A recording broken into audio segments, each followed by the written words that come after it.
Hi, my name is Todd Marenshaw, and this is Vision Made Real. And today we're going to talk about building resilience through faith, vision, and grit in business. So if you like what you're hearing, don't forget to like and subscribe, or like and follow, depending on which format you're listening to this.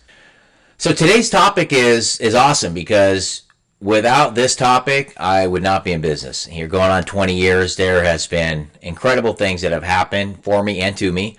A lot of it my own doing, and some of it not my own doing. But I have one story, probably about a little over a decade ago, where I had an employee who was an awesome employee, loved him, and he'd worked hard for a long time. He had done great things for us, and at that time, I'd become a little bit, let's just say, lazy, and pretty much allowed everyone to do what they want. I had a good group. We were happy. We played basketball at work.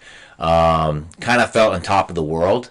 And during that time, I just wasn't working as much. I was doing a lot of vacationing and running around, making a lot of mistakes, I guess you would say, where I wasn't leading the way. I was pretty much allowing everyone else to lead, and I was enjoying my life, right, for lack of better words. So during this time, while I was living this life and feeling like I was on top of the world, I don't know if it was resentment. I don't know if it was just opportunity, but the person that I trusted the most ended up starting their own company, doing the same thing, selling uniforms, and then convincing the people in that worked for me, right, the other employees, to actually help him build his business with my leads, with my customers. So he started selling my customers his product and not my product. And he did this for probably about a year.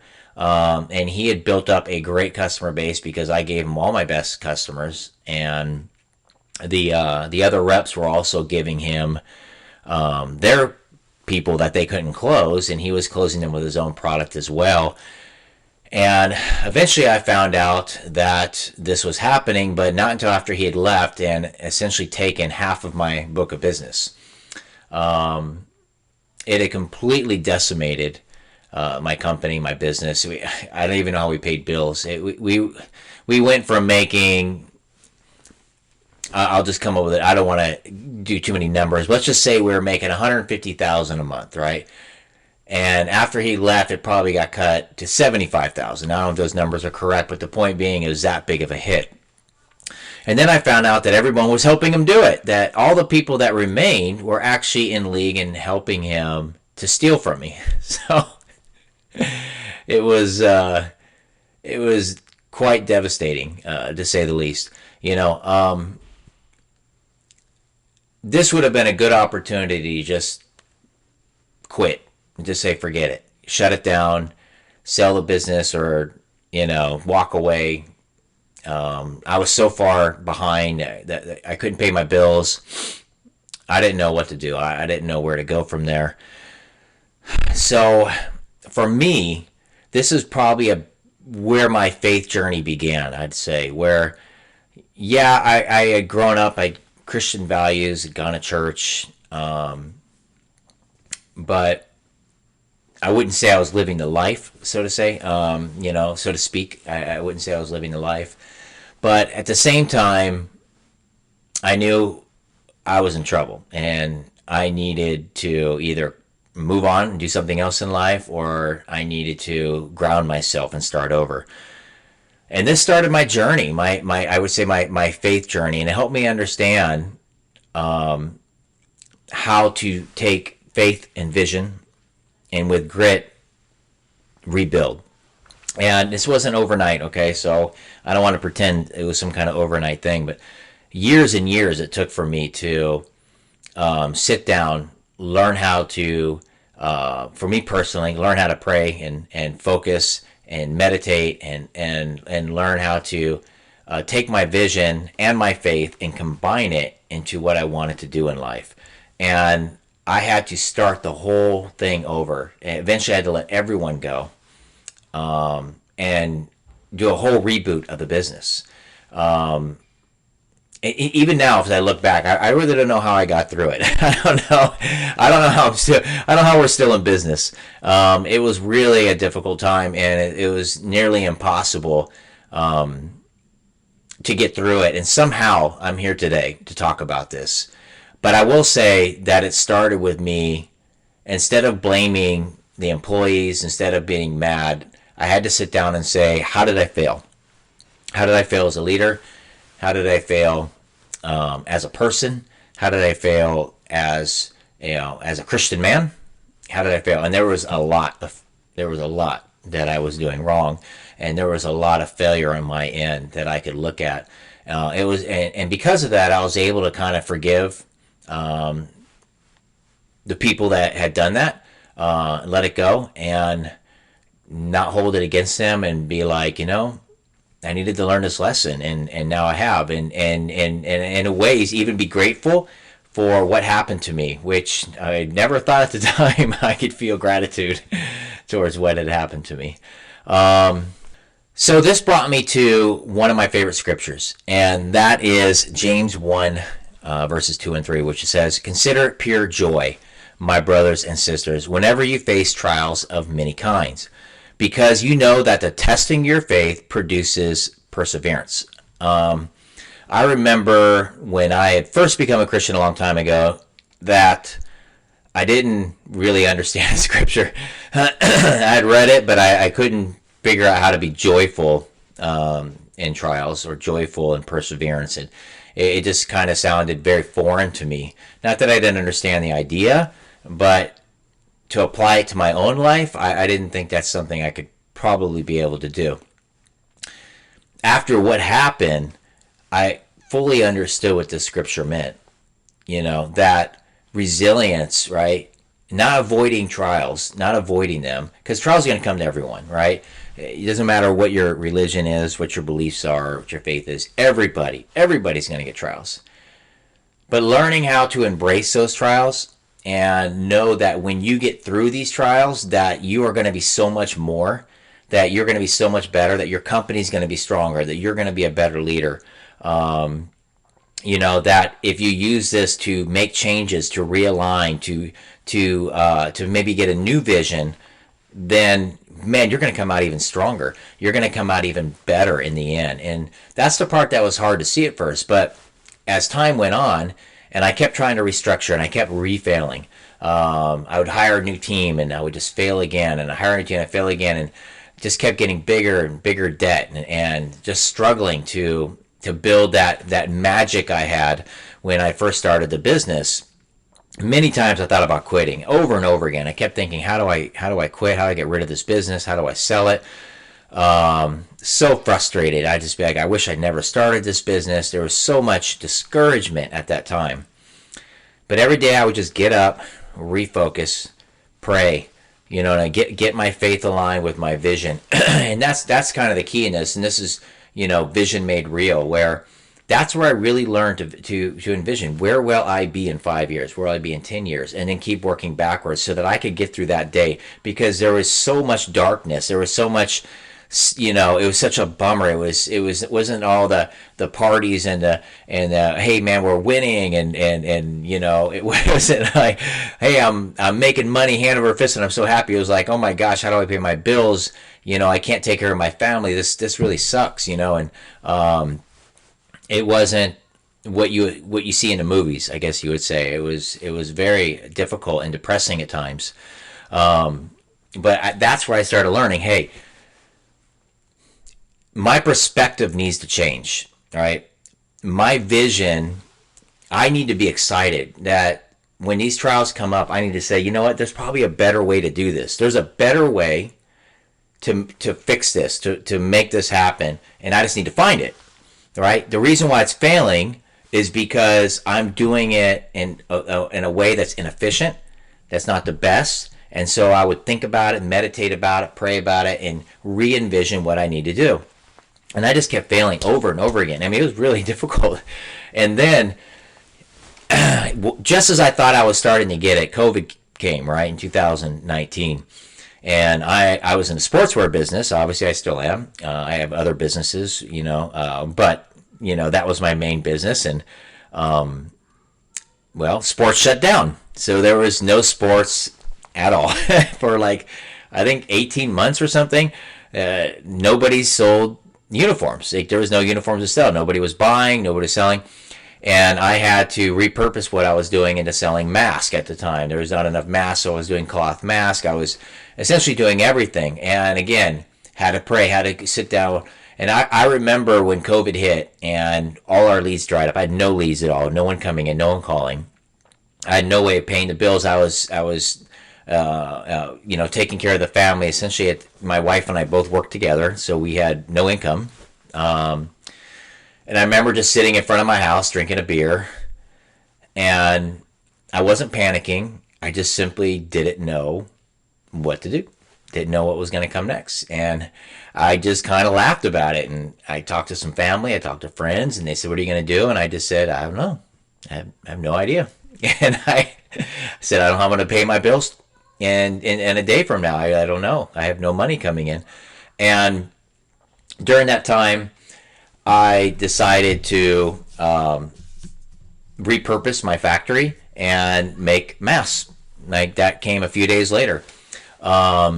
So I started making masks, and I would get just enough sales because it was just me. I had to let everyone go again. So, I'd have these big teams of people, and I'd let everyone go, and I'd have a bunch of people work for me, and I'd let everyone go.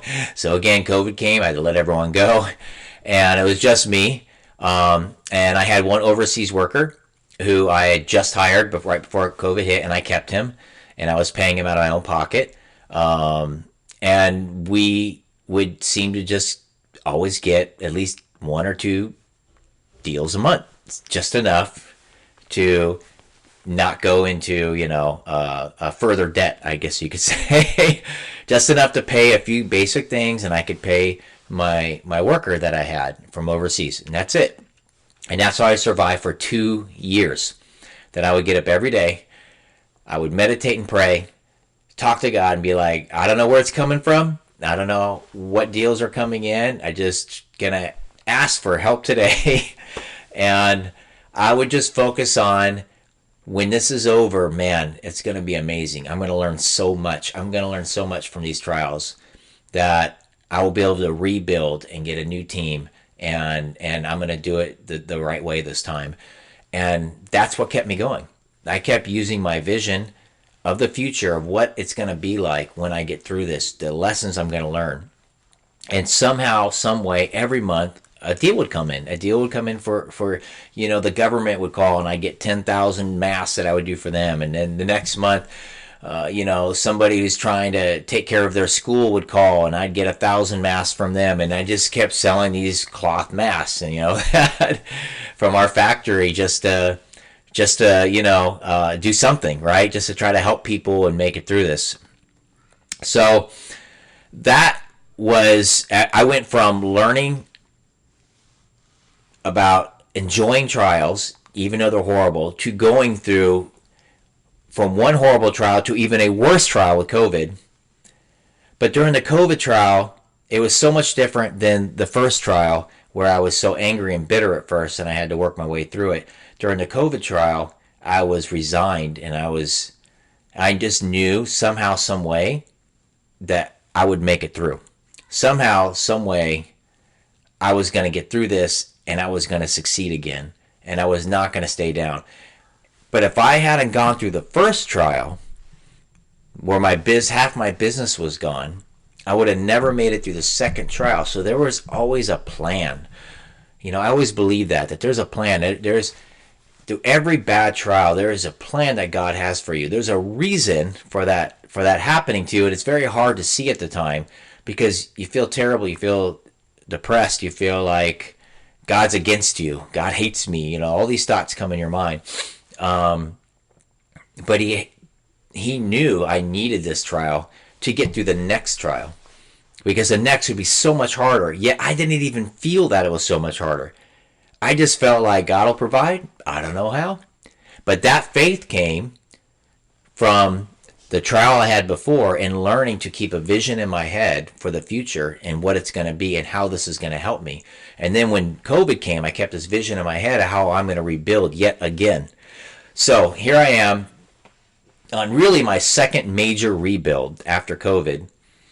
And I completely built a team different than I ever had, based around technologies that I felt was coming out, based around outsourcing to people overseas that were more affordable for me as a small business, based on getting factories all over the world, because during COVID, sometimes entire countries would shut down. I couldn't even get masks from, let's say, the Philippines one month, or from China another month, or from Pakistan another month, or from Dominican another month. So I had to get factories in 5 different countries because I didn't know which country was shut down. Well, that network set me up so that when we started getting back in business, not only did I have great overseas workers who were more affordable, who loved working for me, even if I couldn't pay them these incredible money for them in their country, it was great money and they're very happy and they loved working, for my company and for me. So I had this great workforce that actually loved working with me, that felt like they weren't underpaid, which is a big deal, okay? Having a workforce that feels underpaid is brutal. They're always going to hate you. So being able to overpay someone from another country feels so good. It feels so good. Or at least pay them what they would expect to have a good life, okay? At least that, right? It just felt so good.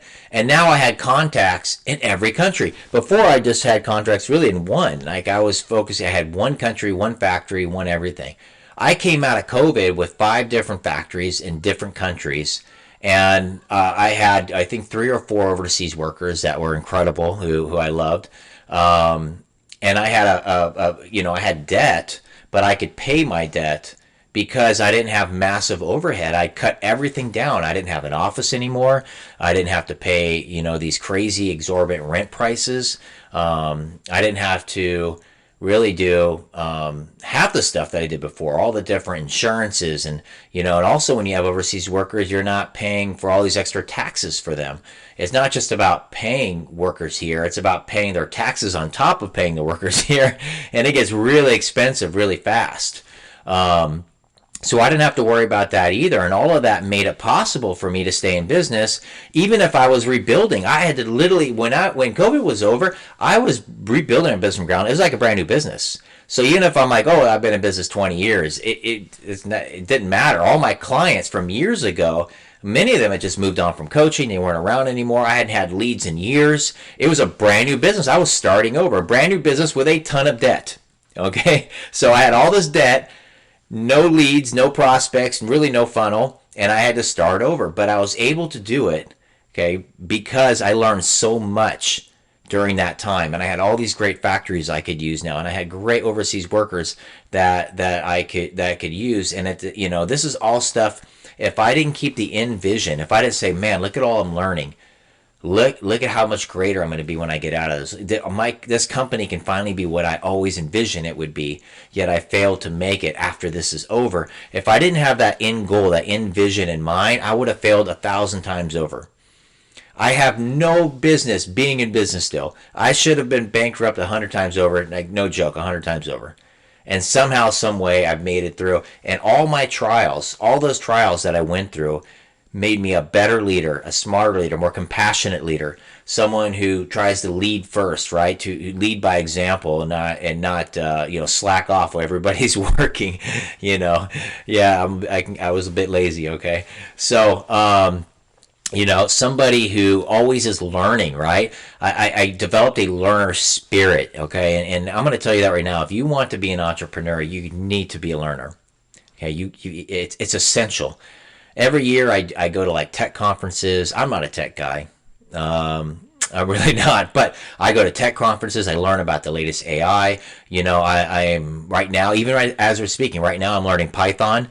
I'm never going to be a coder, but or a programmer, whatever you call them. I even probably said that wrong. Okay. But the point is I'm learning enough that as a business owner, I know what should happen, what can be done. And the only way to really understand it is by learning it myself. So I need to get a general knowledge of how to program, how to do Python. And when I'm done, I'm going to take an AI course to get a general knowledge of how to build your own AI. Now, I will never be the one programming the AI. I just don't have it. Whatever maybe I'm just not smart enough. Whatever. I'm not a tech guy. Okay. But I want to know enough to be able to understand the capabilities and what I'm going to, what I can do with it. So I'm going to learn this, and I'm going to continue learning. And when I'm done learning this, I'm going to learn something new. I'm going to keep trying to become better. And this is not something that I had learned from the beginning. Okay. When I first started doing business, it was like, hey, I did it. I was good at sales. I made sales. I hired a team. They were pretty good. We started making money, but I didn't know what I was doing, and I didn't keep learning. I didn't keep reading books. I wasn't, I acted like I'd already made it, like I was, a billionaire already when I wasn't even a millionaire. I was just a dude making a little extra money than I was when I was in regular sales. But arrogance really got in the way of that.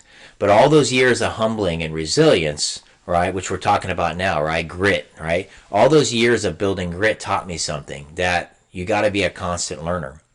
You got to have constant vision. You got to have faith to go with that vision. And when you have all that, you will be successful. It doesn't matter what your product is. You will be successful when you have that. But that's something that you need to learn. It needs to be developed, and you need to love the process of learning it and developing it. Okay? All right, so how do we break this up into small daily action?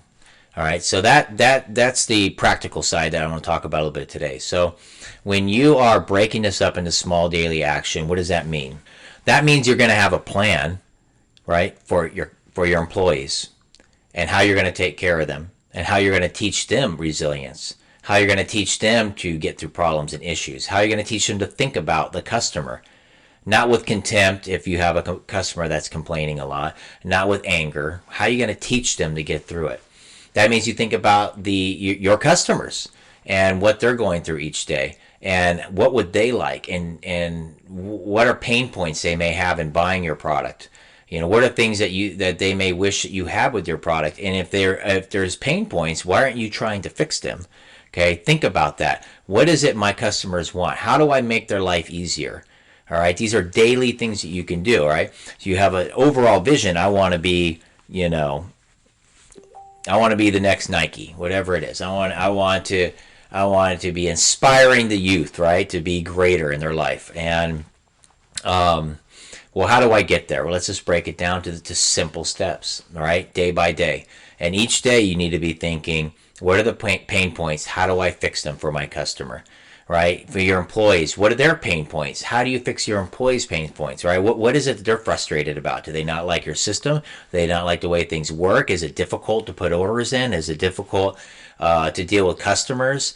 Do they need help during certain times, like, helping them understand when orders are going to arrive, things like that? What are things that take up a lot of time that affect them and make their life harder, right? So every day, always thinking about the end goal and how to get there for each step of the way, for employees and for customers. Okay, even competitors, right? You should always be looking at what your competitors are doing. I mean, this should be a daily thing. What's my competitor A, B, and C doing? What are they selling something different?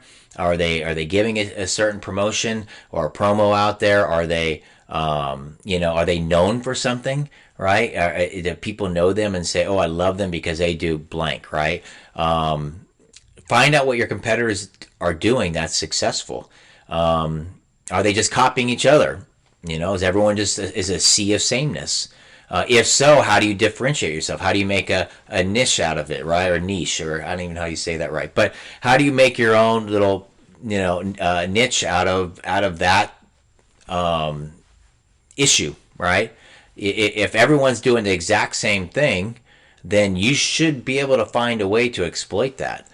So when you have your faith, your vision, and your grit all in place, now you can focus on those daily tasks, okay? And when you can focus on those daily tasks, you're going to start seeing results.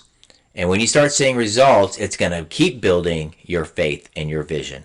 Okay, and it becomes this awesome cycle where one leads to the other, which leads back to the other, which back to it keeps it's like a wheel, right, turning around. It fuels itself. It's like a wheel going downhill, right?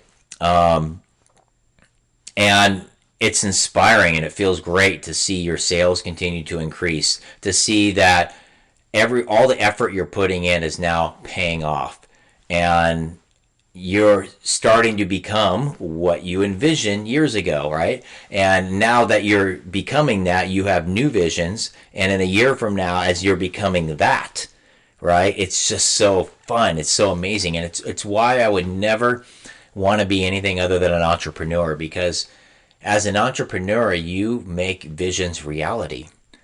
Okay? When you're an employee, you do what people tell you to do. That's your job. Okay?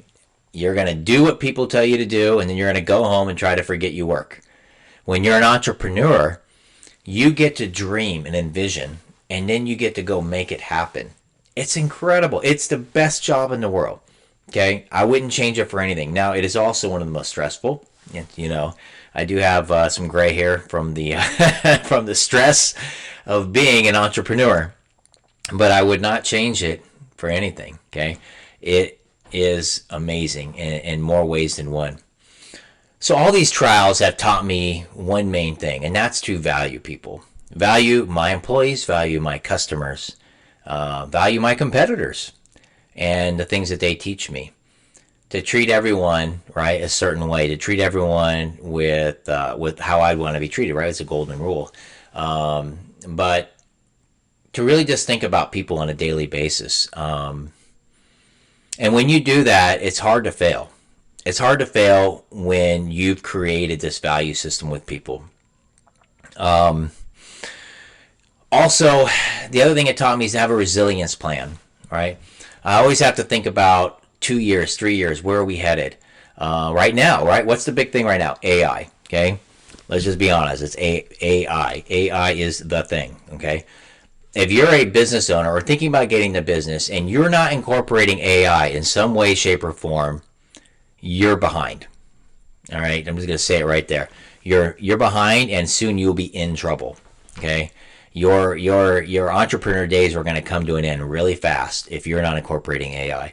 AI will be in everything. You should be just talking to AI about every idea. You should be using AI, to talk to your customers as far as like, the chat bots and things like that. Your employees should be able to have AI to use. So sometimes they don't even know how to respond or how to do certain things, and AI will help them. Hey, this is what you do. I use AI in every part of my business. AI augments and helps my employees. I have a chat bot on my website to talk to people who have questions. I use AI to come up with great marketing ideas and strategies. I pretty much use it for everything right now. So on top of that, AI is going to be taking over search engines. It's going to be taking over everything. And if you can't figure out how to get your business to work with AI, you're going to be left behind. It's going to be a brutal world for people who don't want to change. For the small business owners that think paying Google ads is going to continue to keep them in business, I feel bad for them, but in a couple of years they're going to be out of business and they're not going to know what hit them, because when AI is sending you to competitors without ever having a chance to even be seen, like you won't even be seen. The AI is literally just going to say, if someone goes, hey, we'll talk about uniforms, right? I have Allen Sportswear, right? So let's talk about uniform. If someone goes, hey, I need custom uniforms, the AI might just already say, well, just go to Nike and send them a link, okay? Now, they never had a chance to even look for me or my website, okay? They didn't go to Google or Bing or or any other ones that they have. They're Yahoo. I think Yahoo's still around. They didn't go there anymore. They asked ChatGPT or whichever AI they're going to have. There's going to be thousands of different AIs at that point, and they're going to ask that AI where they should go, and the AI will probably give them a recommendation of one or two and send them directly there, and you may be completely left out. And how are you going to combat that if you're not thinking about that today? you will be left behind in 2 years. So that's what I'm talking about, a resilience plan. You need to be planning 2 to 3 years ahead at all times. I understand I'm here today, but this is where I need to be tomorrow. This is where I need to be in a year, and this is where I have to be in 2 years. And if you're not trying to execute that plan today, it's too late in a year or 2 years. It's over. Okay? So have that resilience plan. All right. So let's close this out. All right? Your faith is your strength. Your faith is your strength. If you have faith, you will get through it. It is your faith. And your faith is your strength. And that strength will lead to resilience and perseverance. And that perseverance will teach you more than 1,000 books can do or podcasts. Okay, that perseverance is what will make you great. It will make you incredible. It will make you a great human being, a great leader. It will make your company great. Okay, that's what you need to make a dent in this world. Okay, you need that in life. I don't know if I want to use a movie quote here, but I always remember this quote from that movie Troy with Achilles, and it always seemed so mean to me at the time. But when Achilles was getting out of the tent, and the kid's like, he was asking him a question like, "How could you do this?" And Achilles looked at the kid and he goes, "That's why nobody will know your name," or something. And I was like, man, that's just mean. He's just a little kid. And but it does bring me back to this, where if you don't ever learn what it takes to be great because you quit when it gets hard, if you never learn to have faith and vision and the grit to get through it, then no one will ever remember your name either, right? You will never do anything of consequence in this life. And I think that's the biggest lesson that I've learned through all these trials and issues. I don't know if anyone's going to remember my name yet. Hopefully I'll do some great things in life, and they will. But I can guarantee you nobody would remember my name if I would have quit. Okay, that much I can guarantee. So I just want to encourage you guys here to reflect on your purpose, reflect on who you want to be, learn and really pursue having faith. And when hard times come, right, embrace them and be excited for them, because you're about to grow, and this growth is going to make you someone amazing. All right, guys, take care. Till next time, be blessed.